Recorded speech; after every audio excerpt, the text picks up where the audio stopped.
Welcome to the Python Techno-code series. In these tutorial videos, I'm going to be teaching you the Python programming language. So we'll start from the basics, gradually increasing technical difficulty as we advance the advanced stage of programming in Python. But first, we'll start with this tutorial that are easy to comprehend as we move on. So without wasting much time, let's get started. So first of all, I'd like to shed some light on what Python is.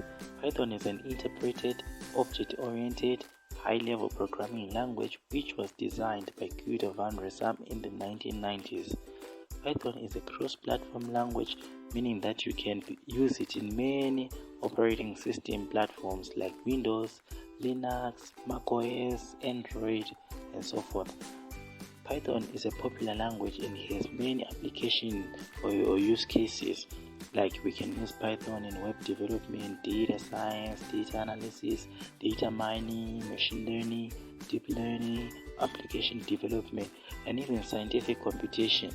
It is an open source language, hence richness and third-party modules that programmers can utilize, making it the best programming language ever. And also I want you to note that due to it is simple to learn, and also faster to learn, simple to learn and faster to learn due to its syntax that is easily readable, that emphasizes more on indentation, unlike other languages that do not care about indentation. But Python is very strict on indentation, and this makes Python code more clean and robust and easily shareable and understood by other people. So you can get or download Python at the Python Foundation website, that is www.python.org/downloads. That's where you can get Python that is compatible with your version of or platform version. So now, before we move further, I would like to first look at variables. So what do you think variables are? Variables are reserved memory locations that store values. In other words, I want you to think of variables as an empty container or a container that is suitable to store any type of data. So variables in Python are declared differently compared to other languages such as C, C++, Java, etc. in the sense that you are not supposed to actually tell Python what a variable is, as in other languages that we have to specify. For instance, in C, you have to specify that it's an integer or it's a variable of the type int, but in Python, don't do that. Python automatically detects that for us. It's intelligent enough to detect that we are actually creating this variable and assigning it a string, so it will be of type string. And this makes it easier because we don't have to worry about the types of variables each and every time that we create our variables. So let's look at data types. So in data types, we've got strings. A string is a sequence of characters enclosed by quotes. So what I want you to know is that in Python, it doesn't matter what kind of quotes you use, whether single or double, as long as you maintain the quotes in your string. For example, here I've got a variable. My name is Techno-coder, and I want you to notice that I have used double quotes, and in the second variable there I've used only single quotes, but they are all evaluated to the same string. That's the same. And also here I've made a character enclosed under single quotes. So this character being enclosed with single quotes is also a string of length 1. Though it's a character, but in Python we don't have the character data type like we do in C.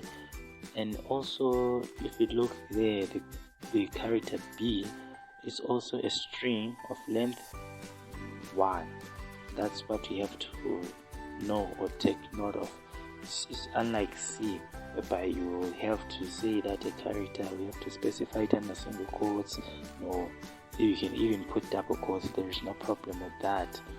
So let's talk about other data types. So there are other data types that fall under the category of numbers. The first one is the integer, which is nothing more than a sequence of numbers, or rather numbers, whole numbers like -4, starting, that is negative, all the way up to positive numbers there. Those are integers. They can be stored in a variable similar to a string. For instance, as you saw in this example, I've created a variable num. This num is storing the integer 12, and here we are storing the next one. We are storing 21, the integer 21, into the variable age. And in Python, here we can store the values, or the integer, which is a long type of integer, into C. We don't have to into a variable C there, like we did there, or in any variable. We don't have to specify that it's a long, though you can do that, but you don't have, you're under no obligation to do that. That's another advantage of Python there that we have. So in older versions of Python, a long type was available, and this was distinct from the int type, but the two have been unified in the latest versions of Python. So let's move on to floating point numbers, which is represented by the data type float. In this data type, precision depends on the implementation and system architect. For C Python, the float data type corresponds to a C double. So, like as you saw in these examples, I've created the variable rate, and it's holding a floating point number 0.25, and also it goes with length, whereby I've also stored the value 14.674, and also there I've created the variable pi holding the mathematical constant pi, which is a floating point number also. So the last data type that we're going to look at under the category of numbers is the complex. I hope you know complex numbers from your calculus class, or your pure mathematics class, or whatever mathematics class that you would have learned this type of numbers. So you know that in complex numbers it is composed of real part and imaginary part. So here I've declared two variables, comp1 and comp2, and they all contain they all contain complex numbers. That is, the first one contains 2 plus 6j, and the other one 3 minus 17j. All I want you to know is that in Python we don't use the I like we do traditionally in mathematics, but here what we do, we use the j letter.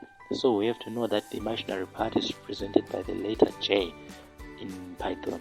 So if you think that you should be able to use these data types, then this will be good, especially if you're doing scientific computation. This might come in handy. So Python is there for a rescue, so feel free to use Python.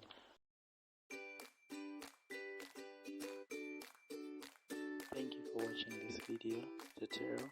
If this video tutorial has actually helped you learn more about Python, please like, share and subscribe for more video tutorials in the future.